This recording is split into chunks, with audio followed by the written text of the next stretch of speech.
ल लोकसेवा विशेषले चाहिँ होइन डिसाइड गरेको छ कि अब हामी टेक्निकल कुराहरू पनि सिकौँ न भनेर होइन। जस्तै अब हाम्रो जति पनि लोकसेवा विशेषको फाउन्डरहरू हुन्छ सबैजना चाहिँ टेक्निकल ब्याकग्राउन्डबाट हुन्छ क्या।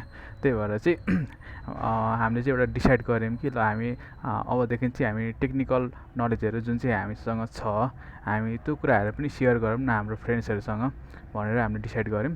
सो फर्स्ट अफ अल अब हामीले टेक्निकल नलेज सेयर गर्दाखेरि चाहिँ होइन अब डिसाइड गऱ्यौँ कि अब हामी डाटाबेसबाट सुरु गर्छौँ भनेर होइन।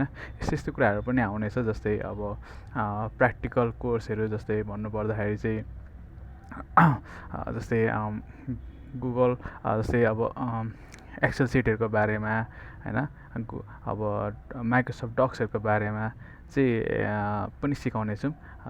सो फर्स्ट अफ अल अब मैले चाहिँ डिसाइड गरेँ कि अब डाटाबेस म्यानेजमेन्ट सिस्टमबाट एक्चुअली सुरु गरौँ न भनेर होइन। अब डाटाबेस म्यानेजमेन्ट सिस्टम चाहिँ अब मैले चाहिँ होइन डेली एउटा म केही न केही कन्टेन्टहरू चाहिँ ल्याइ नै राख्नेछु डाटाबेस म्यानेजमेन्ट सिस्टम रिलेटेड।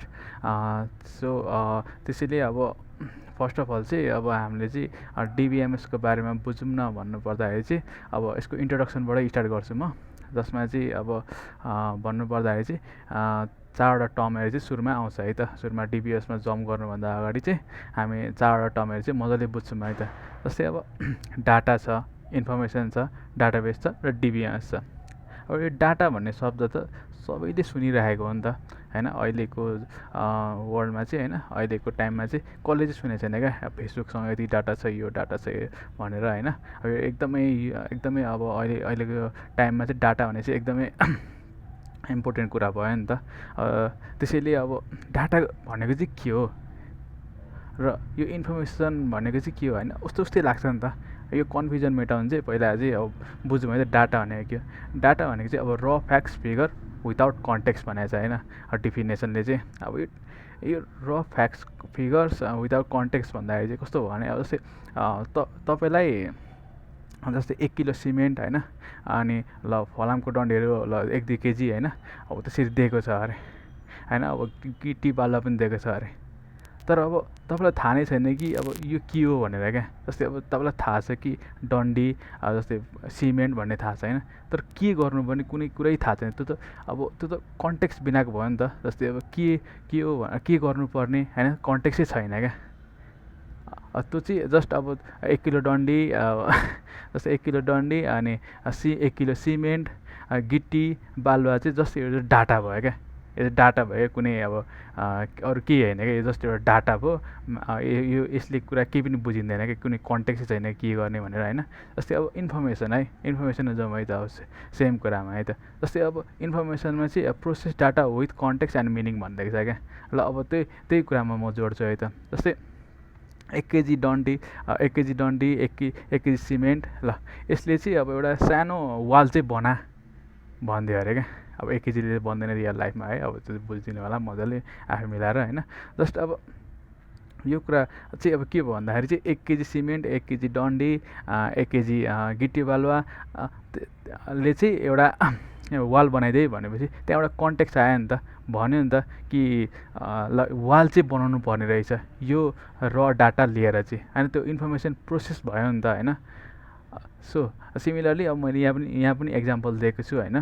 जस्तै 550 राम 010-2025 डेट छ, नाम छ, नम्बर छ होइन। अब यो चाहिँ डाटा भयो होइन। अब जसले अब एक्जामको बारेमा यो रामको चाहिँ कति स्कोर आएको छ, कति आएको छ भन्दाखेरि चाहिँ त्यो चाहिँ अब एउटा कन्टेक्स्ट आयो अनि त्यसले चाहिँ एउटा इन्फर्मेसन दियो है त। जस्तै Ram score 450 in the exam भनिदिएको छ है त। जस्तै यो दुईवटा बिचमा चाहिँ अलिकति कन्फ्युजन चाहिँ हुन्छ होइन। जस्तै यो बुझ्नु कि अब कुनै एउटा सामानहरू छ होइन जसमा चाहिँ के गर्नुपर्ने भन्ने नै थाहा छैन भने चाहिँ त्यो चाहिँ जस्ट अब डाटा भयो क्या। अब डाटा चाहिँ जुनै फर्ममा पनि हुनसक्छ क्या, जस्तो नम्बरको फर्ममा पनि हुनसक्छ, इमेजको फर्ममा पनि हुनसक्छ, जस्तो पनि फर्ममा हुनसक्छ। त्यसलाई नै कुनै कन्टेक्स्ट दिएर चाहिँ यो गर भन्यो भने चाहिँ त्यसलाई चाहिँ इन्फर्मेसन भयो भन्छ है त। जस्तै तपाईँले एक्जाम्पलमा देख्न सक्नुहुन्छ होइन। अब त्यस्तै गरी अब डाटाबेसमा जाउँ न त।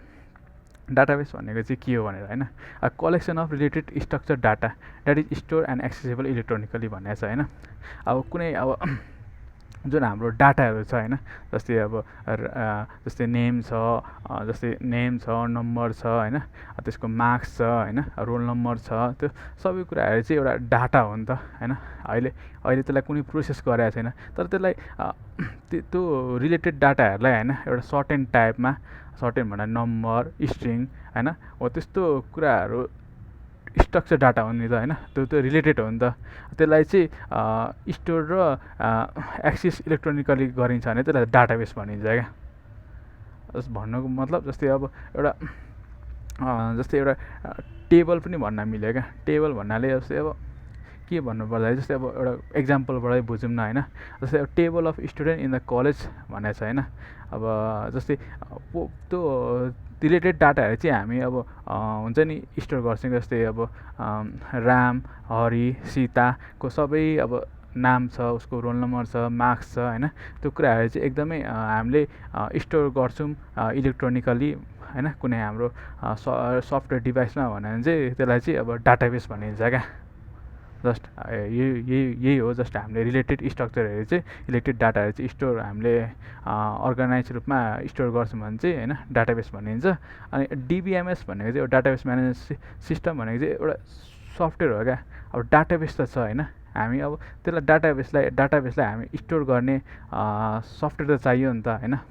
त्यसलाई नै अब जस्तै डाटाबेस भनिन्छ क्या। जस्तै अब त्यसमा चाहिँ हामी के गर्न सक्छौँ भन्दाखेरि चाहिँ अब त्यो कुनै पनि डाटाहरूलाई चाहिँ हामी स्टोर गर्न सक्छौँ होइन, एउटा सफ्टवेयरमा होइन, स्टोर गर्न सक्छौँ, रिट्राइभ गर्न सक्छौँ, म्यानिपुलेट गर्न सक्छौँ होइन, हो त्यस्तो कुराहरू सबै अपरेसन गर्न सक्छौँ भने चाहिँ त्यसलाई चाहिँ डाटाबेस म्यानेजमेन्ट सिस्टम भनिन्छ क्या। अब त्यस्तो डाटाबेस म्यानेजमेन्ट सिस्टमहरू चाहिँ छ नि त मार्केटमा छ होइन। हामी अब माइस्क्युएल सुनिराख्नु भएको होला, ओराकल, पोस्टग्रेस होइन, त्यस्तो चाहिँ अब त्यसलाई चाहिँ डाटाबेस म्यानेजमेन्ट सिस्टम भनिन्छ क्या। त्यो सफ्टवेयरहरू हो क्या, जस्ट एउटा सफ्टवेयर हो जसले चाहिँ हाम्रो डाटाहरू चाहिँ डाटाबेसहरू चाहिँ म्यानेज गर्ने काम गर्छ। म्यानेज भन्नाले in terms of grade manipulate त्यस्तो कुराहरू अपरेसनहरू चाहिँ हामीलाई पर्फर्म गर्न दिन्छ भने चाहिँ जस्ट डाटाबेस म्यानेजमेन्ट सिस्टम भयो त।